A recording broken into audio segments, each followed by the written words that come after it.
ನಮಸ್ಕಾರ ಸ್ನೇಹಿತರೆ, ಈಗಲೇಸ್ಗೆ ಸ್ವಾಗತ. ಇವತ್ತಿನ ನಮ್ಮ ವಿಡಿಯೋ ಟಾಪಿಕ್ ಬಂದು RRTS. ಸೊ ಬೆಂಗಳೂರಿಗೆ RRTS ಮಾಡಬೇಕು ಅಂತ ಆಲ್ರೆಡಿ ಒಂದು 6ರಿಂದ 8 ತಿಂಗಳಿಂದ ಒಂದು ವಿಡಿಯೋ ಮಾಡಿದ್ವಿ. ಸೊ ಬೆಂಗಳೂರಿಗೆ RRTS ಮಾಡಿದ್ರೆ ಯಾವ ರೂಟು ಯಾವ ಊರುಗಳ ಮೇಲೆ ಮಾಡಬೇಕು, ಅದಾದ ನಂತರ ಯಾವ ಜಿಲ್ಲೆಗಳಿಗೆ ಡಿಮ್ಯಾಂಡ್ ಇದೆ ಅಂತ. ಸೊ ರೀಸೆಂಟಾಗಿ ಈ ತಿಂಗಳು ಜೂನ್ 9ನೇ ತಾರೀಕಿನಂದು PC ಮೋಹನ್ ಅವರು ಸಿಟಿಗೆ ಯಾವ ರೂಟ್ಗಳಿಗೆ RRTS ಮಾಡಿದ್ರೆ ಚೆನ್ನಾಗಿರುತ್ತೆ ಅಂತ ಹೇಳಿದ್ದಾರೆ.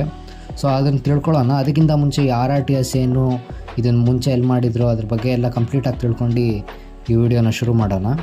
ಸೊ ಇದುವರೆಗೂ ನೀವು ನಮ್ಮ ಚಾನಲ್ನ ಸಬ್ಸ್ಕ್ರೈಬ್ ಮಾಡ್ಕೊಂಡಿಲ್ಲ ಅಂದರೆ ಸಬ್ಸ್ಕ್ರೈಬ್ ಮಾಡ್ಕೊಳ್ಳಿ, ಹಾಗೆ ಪಕ್ಕದಲ್ಲಿರುವಂಥ ಬೆಲ್ ಐಕಾನ್ ಕೂಡ ಪ್ರೆಸ್ ಮಾಡಿ. ಸೊ ಮೊದಲಿಗೆ ಈ RRTS ಏನು ಅಂತಂದರೆ ರೀಜನಲ್ ರ್ಯಾಪಿಡ್ ಟ್ರಾನ್ಸಿಟ್ ಸಿಸ್ಟಮ್ ಅಂತ. ಸೊ ಇದೇನೆಂದರೆ ಒಂದು high speed train, semi high speed train. ಈ ಟ್ರೈನು 160 ಕಿಲೋಮೀಟರ್ ಪ್ರತಿ ಗಂಟೆ 160 ಕಿಲೋಮೀಟರ್ ಪರ್ ಅವರಲ್ಲಿ ಓಡಾಡುತ್ತೆ. ಸೊ ಈ ಟ್ರೈನ್ನ ಇಂಡಿಯಾದಲ್ಲಿ ನಮೋ ಭಾರತ್ ಟ್ರೈನ್ ಅಂತಲೂ ಕೂಡ ಕರೀತಾರೆ. ಸೊ ಈಗ ಇದನ್ನು ಇಂಪ್ಲಿಮೆಂಟ್ ಮಾಡಿರೋದು ಮೊದಲಿಗೆ ಡೆಲ್ಲಿಯಿಂದ ಮೀರಟ್ಗೆ ಈ ಲೈನ್ನ ಮಾಡಿದ್ದಾರೆ. ಸೊ ಇದು ಆಲ್ರೆಡಿ ಓಪನ್ ಕೂಡ ಆಗಿದೆ. ಡೆಲ್ಲಿ, ಗಾಜಿಯಾಬಾದ್, ಮೀರಟ್ ಮೂಲಕ ಇದು ಆಲ್ರೆಡಿ ಆಪ್ರೇಷನಲ್ ಕೂಡ ಆಗಿದೆ. ಸೊ ಈ ನ್ಯೂಸ್ ನೀವು ನ್ಯಾಷನಲ್ ನ್ಯೂಸಲ್ಲೆಲ್ಲ ನೋಡಿರ್ಬೋದು. ಸೊ ಈಗ ಅದನ್ನು ಬೆಂಗಳೂರು, ಹೈದರಾಬಾದು, ಅದಾದ ನಂತರ ಬೇರೆ ಯಾವ ಸಿಟೀಸಲ್ಲಿ ಇದು ಅವಶ್ಯಕತೆ ಇದೆ ಅಲ್ಲೆಲ್ಲ ಮಾಡಬೇಕು ಅಂತ ಯೋಚನೆ ಮಾಡ್ತಾಯಿದ್ದಾರೆ. ಸೊ ಡೆಲ್ಲಿಲಿ ಇನಾಗ್ರೇಟ್ ಮಾಡಿದ ತಕ್ಷಣವೇ ಹೈದರಾಬಾದಲ್ಲಿ ಇಲ್ಲೂ ಒಂದು 2 ಲೈನ್ ಮಾಡಬೇಕು ಅಂತ ಅಲ್ಲಿನ ಗೌರ್ಮೆಂಟು ಏನು DPR ರೆಡಿ ಮಾಡಿ ಅಂತ ಹೇಳಿದರು. ಸೊ ಇನ್ನೂ ಅಲ್ಲೂ ಕೂಡ ಕೆಲಸ ಶುರು ಮಾಡ್ತಾಯಿದ್ದಾರೆ, ಇನ್ನೂ ಪ್ಲ್ಯಾನಿಂಗ್ ಮಾಡ್ತಾಯಿದ್ದಾರೆ. ಅದೇ ರೀತಿ ಬೆಂಗಳೂರಲ್ಲೂ ಮೊದಲಿಗೆ 2 ಏನು ತುಮಕೂರು ಮತ್ತು ಮೈಸೂರಿಗೆ ಕನೆಕ್ಟ್ ಮಾಡಿ. ಸೊ ಈ ಹಿಂದೆ ನಿಮಗೆ ಗೊತ್ತಿರ್ಬೋದು, ತುಮಕೂರಿಗೆ ಮೆಟ್ರೋ ಮಾಡಬೇಕು ಅಂತ ಇದ್ರು. ಆವಾಗ ತೇಜಸ್ವಿ ಸೂರ್ಯ ಅವರು, ಅದಾದ ನಂತರ PC ಮೋಹನ್ ಅವರು ತುಮಕೂರಿಗೆ ನಮ್ಮ ಮೆಟ್ರೋ ಮಾಡೋದು ಒಂದು ಡಮ್ ಐಡಿಯಾ, ಅದನ್ನು ಮಾಡಬಾರ್ದು, ಅದ್ರ ಬದಲು RRTS ಅಥವಾ ಸಬರ್ಬನ್ ರೈಲ್ ಏನಿದೆ ಆ ರೈಲ್ ನೆಟ್ವರ್ಕ್ನ ಎಕ್ಸ್ಪ್ಯಾಂಡ್ ಮಾಡಬೇಕು ಅಂತ ಅಂದಿದ್ರು. ಸೊ ಇದೇ ಆ RRTS. ಸೊ ಮೊದಲಿಗೆ ಮೈಸೂರು ಮತ್ತು ತುಮಕೂರನ್ನ ಆ್ಯಡ್ ಮಾಡಿದರು. ಈಗ ಇನ್ನೂ 2 ಹೊಸ ರೂಟ್ನ ಪ್ರಪೋಸ್ ಮಾಡಿದ್ದಾರೆ. ಯಾವುದು ಅಂತಂದರೆ ಬೆಂಗಳೂರು, ಹೊಸಕೋಟೆ, ಕೋಲಾರ, ಅದಾದ ನಂತರ ಬೆಂಗಳೂರು, ಹೊಸೂರು, ಕೃಷ್ಣಗಿರಿ, ಧರಂಪುರಿ. ಸೊ ಈ 4 ಲೈನ್ಗಳನ್ನ ಈಗ ಪ್ರಪೋಸ್ ಮಾಡಿದ್ದಾರೆ. ಸೊ ಮೊದಲನೇ ಲೈನ್ ಯಾವುದು ಅಂತಂದರೆ ಬೆಂಗಳೂರು, ಹೊಸಕೋಟೆ, ಕೋಲಾರ, ಒಟ್ಟು 65 ಕಿಲೋಮೀಟ್ರು. ಸೊ ಈ ಡಿಸ್ಟೆನ್ಸ್ನ ನೀವು ಬೆಂಗಳೂರು ಸಿಟಿ ಸೆಂಟ್ರಿಂದ ಶುರು ಮಾಡಿ ಕೋಲಾರಿಗೆ ಹೋಗೋದಕ್ಕೆ ನಿಮಗೆ 40-45 ನಿಮಿಷ ಆಗುತ್ತೆ. ಇನ್ನು 2ನೇ ರೂಟ್ ಬಂದು ಬೆಂಗಳೂರು ಮತ್ತು ಮೈಸೂರು. ಸೊ ಬೆಂಗಳೂರು ಮತ್ತು ಮೈಸೂರು ಮಧ್ಯೆ ಇರುವಂಥ ಡಿಸ್ಟೆನ್ಸ್ ಬಂದು 145 ಕಿಲೋಮೀಟರ್ಸು. ಸೊ ಇಲ್ಲಿ ನಿಮ್ಗೆ ಅಪ್ರಾಕ್ಸ್ ಟ್ರಾವೆಲ್ ಟೈಮ್ ಬಂದು 1.25 ಗಂಟೆಯಿಂದ 1.5 ಅವರ್ ಆಗ್ಬೋದು. ಇನ್ನು ಬೆಂಗಳೂರು-ತುಮಕೂರು ನಡುವೆ ಇರೋವಂಥ ಡಿಸ್ಟೆನ್ಸ್ ಬಂದು 60 ಕಿಲೋಮೀಟ್ರು. ಸೊ ಇಲ್ಲಿ ಸುಮಾರು ನಿಮಗೆ ಹತ್ತತ್ರ ಒಂದು 3/4 ಗಂಟೆ, 45 ನಿಮಿಷ, 50 ನಿಮಿಷ ಆಗ್ಬೋದು. ಇನ್ನು ಬೆಂಗಳೂರು ಮತ್ತು ಇನ್ನು ಹೊಸೂರು, ಕೃಷ್ಣಗಿರಿ, ಧರಂಪುರಿ. ಸೊ ಇದು ಮೊದಲನೇ ಇಂಟರ್ಸ್ಟೇಟ್ ಏನು RRTS ಆಗುತ್ತೆ ಸೌತ್ ಇಂಡಿಯಾದಲ್ಲಿ. ಸೊ ಇದು ಬೆಂಗಳೂರಿಂದ ಧರಂಪುರಿ ತನಕ ಕನೆಕ್ಟ್ ಆಗೋದಕ್ಕೆ ಒಟ್ಟು 138 ಕಿಲೋಮೀಟ್ರ್ ಆಗುತ್ತೆ. ಸೊ ಇಲ್ಲಿ ನಿಮಗೂ ಹೋಗಿ ಬರೋದಕ್ಕೆ ಬೆಂಗಳೂರಿಂದ ಧರಂಪುರಿಗೆ ಹತ್ತತ್ರ 1.5 ಗಂಟೆ ಆಗುತ್ತೆ. ಸೊ ಈ ಟ್ರೈನು ಎಂತಕ್ಕೆ ಮಾಡೋದು ಅಂತ ಅಂದರೆ, ಸೊ ಈ ಟ್ರೈನ್ನ ಆ್ಯಾವ್ರೇಜ್ ಕಿಲೋಮೀಟರ್ ಏನು ಸ್ಪೀಡ್ ಬಂದು ಆ್ಯಾವ್ರೇಜ್ ಸ್ಪೀಡ್ ಬಂದೇನು 90 ಕಿಲೋಮೀಟ್ರ್ ಪರ್ ಅವರು. ಸೊ ಈಗ ನೀವು ನಮ್ಮ ಸಿಟೀಲಿ ಏನಿದೆ ನಮ್ಮ ಮೆಟ್ರೋ BMRCL ಅವ್ರದ್ದು, ಅದರ ಆ್ಯಾವ್ರೇಜ್ ಸ್ಪೀಡ್ ಬಂದು 30 ಕಿಲೋಮೀಟರ್ ಪರ್ ಅವರು. ಅಂದರೆ ಎಲ್ಲಿ ಸ್ಟಾಪಲ್ಲಿ ನಿಲ್ಲಿಸ್ತಾರೆ ಮತ್ತು ಓಡಿಸ್ತಾರೆ ಅದೆಲ್ಲ ಸೇರಿ 30 ಕಿಲೋಮೀಟರ್ ಪರ್ ಅವರು. ಸೊ ಅದು ಒಂದು ಸ್ವಲ್ಪ ಸ್ಲೋನೇ, ಸಿಟಿ ಒಳಗಿನ ಏನು ಟ್ರಾನ್ಸಿಟ್ಗೆ ಅದು ಓಕೆ, ಸಿಟಿಯಿಂದ ಆಚೆ ಆ ಸ್ಪೀಡು ಆಗೋದಿಲ್ಲ. ಆದ ಕಾರಣದಿಂದನೇ ನಮ್ಮ ಮೆಟ್ರೋ ಮಾಡಬಾರ್ದು, ತುಮಕೂರಿಗೆ ಎಕ್ಸ್ಟೆನ್ಷನ್ ಏರಿಯಾಗಳಿಗೆ ನೀವು ಈ ರೀತಿಯಾದ ರೀಜನಲ್ ರ್ಯಾಪಿಡ್ ಟ್ರಾನ್ಸಿಟ್ ಸಿಸ್ಟಮ್ನೇ ಮಾಡಿ ಅಂತ BJP MPs ಹೇಳ್ತಿದ್ದಿದ್ದು. ಸೊ 90 ಕಿಲೋಮೀಟರ್ ಪರ್ ಅವರ್ ಆಗಿರೋದ್ರಿಂದ ಟ್ರೈನು ಏನು ಈ ಟ್ರಾವೆಲ್ ಟೈಮ್ ಏನಿದೆ ಅದು ಕಮ್ಮಿ ಆಗುತ್ತೆ. ಸೊ ಇದು ಆಪ್ರೇಷನಲ್ ಸ್ಪೀಡು 160 ಕಿಲೋಮೀಟರ್ ತನಕ ಹೋಗುತ್ತೆ. 180 ಕಿಲೋಮೀಟರ್ ಅದು ಟಾಪ್ ಸ್ಪೀಡು. ಆದ ಕಾರಣದಿಂದ ಈ ರೀಜನಲ್ ಟ್ರಾನ್ಸಿಟ್ ಸಿಸ್ಟಮ್ನ ಈಗ ಎಲ್ಲ ಕಡೆ ಇಂಪ್ಲಿಮೆಂಟ್ ಮಾಡ್ತಾಯಿದ್ದಾರೆ. ಒಂದು ಏನು ಇದಕ್ಕೆ ಮಾಡೋದಕ್ಕೆ ಕಷ್ಟ ಏನು ಅಂತಂದರೆ ಇನ್ವೆಸ್ಟ್ಮೆಂಟು, ತುಂಬ ದೊಡ್ಡ ಇನ್ವೆಸ್ಟ್ಮೆಂಟ್ ಬೇಕು. ಏನು ಡೆಲ್ಲಿ ಮತ್ತು ಮೀರಟ್ ಮಧ್ಯೆ ಮಾಡಿದ್ದಾರೆ. ಸೊ ಆ ಒಂದು ಲೈನ್ ಮಾಡೋದಕ್ಕೆ ಸುಮಾರು ಅವ್ರಿಗೆ 17,000 ಕೋಟಿ ಬೇಕಾಗಿತ್ತು. ಸೊ ಈ 17,000 ಕೋಟಿಲಿ ಸುಮಾರು ಎಲ್ಲ ಲೋನೇ ತೊಗೊಂಡಿದ್ರು. ಏಷ್ಯಾ ಡೆವಲಪ್ಮೆಂಟ್ ಬ್ಯಾಂಕು, ಅದಾದ ನಂತರ ಇನ್ಫ್ರಾಸ್ಟ್ರಕ್ಚರ್ನ ಫಂಡ್ ಮಾಡುವಂಥ ಇಂಟರ್ನ್ಯಾಷನಲ್ ಬ್ಯಾಂಕ್ಗಳಿಂದ ಸಾಲ ತೊಗೊಂಡು ಮಾಡ್ತಾಯಿದ್ರು. ಸೊ ಇದನ್ನೇ ಕಂಪ್ಲೀಟಾಗಿ ಅವ್ರು ಓಪನ್ ಮಾಡಲಿಲ್ಲ. ಫಸ್ಟು ಒಂದು ಫೇಸ್ನ ಓಪನ್ ಮಾಡಿದ್ರು ಗಾಜಿಯಾಬಾದ್ ತನಕ. ಅದಾದ ನಂತರ ಈಗ ಮೀರಟ್ ತನಕ ಕಂಪ್ಲೀಟ್ ಮಾಡಿ ಈಗ ಕಂಪ್ಲೀಟ್ ಆಪ್ರೇಷನಲ್ ಆಗಿದೆ. ಸೊ ಜೂನ್ 9ನೇ ತಾರೀಕು ಈ ವರ್ಷ ಮೋಹನ್ ಅವರು ವಿ ಸೋಮಣ್ಣ ಅವ್ರಿಗೆ ಒಂದು ಲೆಟರ್ನ ಬರೀತಾರೆ. RRTS ಕಾರಿಡಾರ್ ಮಾಡಿದ್ರೆ ಒಳ್ಳೆಯದು ತುಮಕೂರು ಮೈಸೂರು ಈ ಜಾಗಗಳಲ್ಲಿ. ಎಂತಕ್ಕಂದರೆ ಆಲ್ರೆಡಿ ಪಾಯಿಂಟ್ ಮೆನ್ಷನ್ ಮಾಡಿದ್ವಲ್ಲ, 34 km/h ಅಲ್ಲಿ ಮಾತ್ರ ನಮ್ಮ ಮೆಟ್ರೋ ಆಪ್ರೇಟ್ ಮಾಡುತ್ತೆ.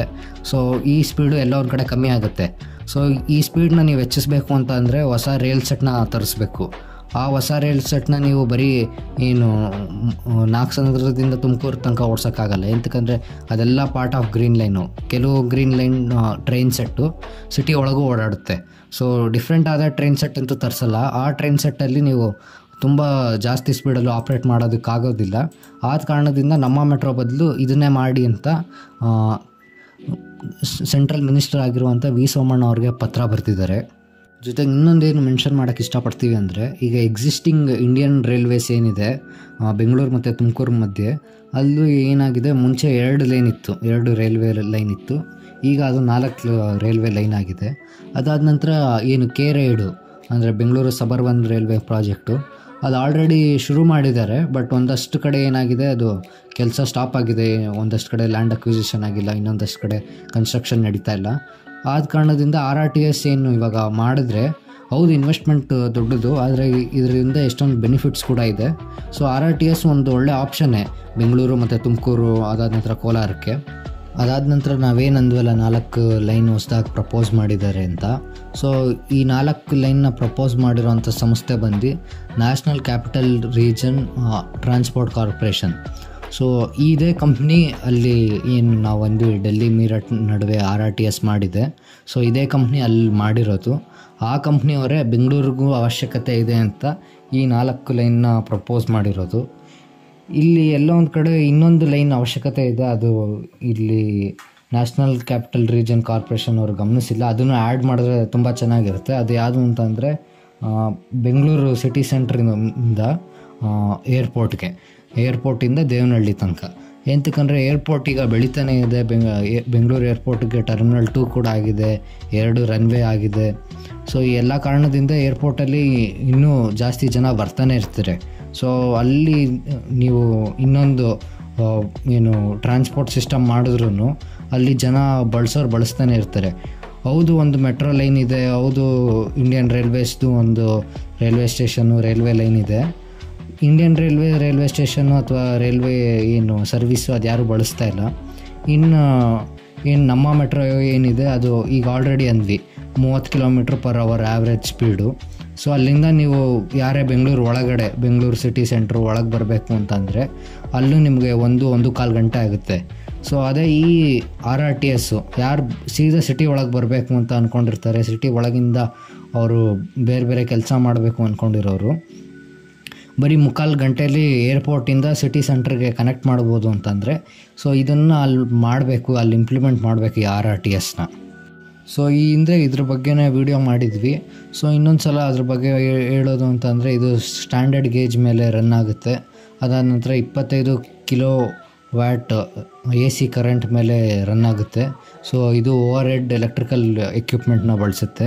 ಸೊ ಈ ಏನು RRTS ಟ್ರೈನ್ ಮಾಡೋವಂಥ ಎಲ್ಲ ಕಂಪ್ನೀಸ್ ಬಂದು ಜರ್ಮನ್ ಕಂಪ್ನೀಸ್ನ ಹೈರ್ ಮಾಡಿ 10-12 ವರ್ಷ ಅವರೇ ಎಲ್ಲ ಸರ್ವಿಸ್ ನೋಡ್ಕೊಳ್ಳೋದ್ರಿಂದ ಕ್ವಾಲಿಟಿ ಮಾತ್ರ ತುಂಬ ಚೆನ್ನಾಗಿರುತ್ತೆ. ಅದಾದ ನಂತರ ಇದು AC ಆಗಿರೋದ್ರಿಂದ ಪ್ರಯಾಣ ಮಾಡೋರ್ಗು ಘಾಸಿ ಆಗೋದಿಲ್ಲ. ಸೊ ಇದೇನಾದರೂ RRTS ಇವಾಗ ಪ್ರಪೋಸ್ ಮಾಡಿರುವಂಥ 4 ಲೈನು ಏನಾದರೂ ಆಯಿತು ಅಂತ ಅಂದರೆ, ಸೊ ನಿಮಗೆ ಏನು ಸ್ಟೇಷನ್ಗಳು ಪ್ರತಿ 5-6 ಕಿಲೋಮೀಟ್ರ್ ಮಧ್ಯೆ ಇರುತ್ತೆ. ಸೊ ಇವಾಗೇನು ಹೊಸಕೋಟೆ ಮತ್ತು ಕೋಲಾರ ಲೈನ್ ಏನಿದೆ, ಸೊ ಇವಾಗ ಯಾರೋ ಹೊಸಕೋಟೆಯಲ್ಲಿ ಕೆಲಸ ಮಾಡ್ತಿದ್ರು ಅಂತ ಅಂದ್ಕೊಳ್ಳಿ, ಅವರು ಹೋಮ್ ಟೌನ್ ಇರೋದು ಬಂದು ತುಮಕೂರು. ಸೊ ಈ ಹಿಂದೆ ಇಲ್ಲಿ ತನಕ ಅವರು ಹೊಸಕೋಟೆಯಲ್ಲಿ ಕೆಲಸ ಮಾಡ್ಕೊಂಡು ತುಮಕೂರಲ್ಲಿ ಅವ್ರ ಮನೆಗೆ ಹೋಗ್ಬೇಕು ಅಂದರೆ ವಾರಕ್ಕೆ ಒಂದ್ಸಲ ಹೋಗ್ತಿದ್ರು. ಎಂತಕ್ಕಂದರೆ ಟ್ರಾಫಿಕ್ ಅಷ್ಟಿರ್ತಿತ್ತು. ಅವ್ರು ಸಿಟಿ ಒಳಗೆ ಬಂದು ಸಿಟಿ ಒಳಗಿಂದ ಮತ್ತೆ ಇನ್ನೊಂದು ಬಸ್ ಹಿಡಿದು ಆ ಬಸ್ಸಿಂದ ಅವ್ರು ತುಮಕೂರಿಗೆ ಹೋಗ್ಬೇಕಿತ್ತು. ಸಪೋಸ್ ಈ RRTS ಏನಾದರೂ ಆಯಿತು ಅಂತಂದರೆ ಹೊಸಕೋಟೆಯಿಂದ ಬೆಂಗಳೂರು ಸಿಟಿ ಸೆಂಟ್ರಿಗೆ ಏನು ಮೆಜೆಸ್ಟಿಕ್ ಇರ್ಬೋದು, ಯಶವಂತಪುರ ಇರ್ಬೋದು, ಅಲ್ಲಿಗೆ ಒಂದು 25 ಮಿನಿಟ್ಸ್ 30 ಮಿನಿಟ್ಸಲ್ಲಿ ಬರ್ಬೋದು. ಅಲ್ಲಿಂದ ಯಾವುದು ತುಮಕೂರು ಲೈನ್ ಏನಿದೆಯಲ್ಲ RRTS ಅದನ್ನು ಬೋರ್ಡ್ ಮಾಡಿದ್ರೆ ಅವರು ನೆಕ್ಸ್ಟ್ ಇನ್ನೊಂದು 1 ಅವರ್ಗೆಲ್ಲ ಅವರು ಮನೇಲೇ ಇರ್ಬೋದು, ಅವ್ರ ಹೋಮ್ ಟೌನ್ಗೆ ಹೊಟ್ಟೋಗ್ಬೋದು.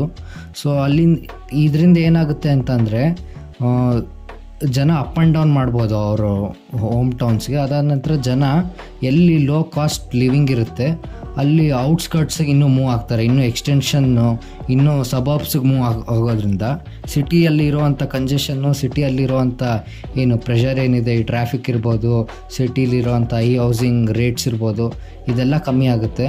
ಅದಾದ ನಂತರ ಬೆಂಗಳೂರು ಸಿಟಿ ಏನಿದೆ ಅದು ಕೂಡ ಬೆಳ್ಕೊಳ್ಳೋಕೆ ಶುರು ಆಗುತ್ತೆ. ಇವಾಗ ಹೆಂಗೆ ಡೆಲ್ಲಿ ಬೆಳ್ಕೊಂಡಿದೆ ಅದೇ ರೀತಿ ಬೆಂಗಳೂರು ಸಹ ಬೆಳೆಯುತ್ತೆ.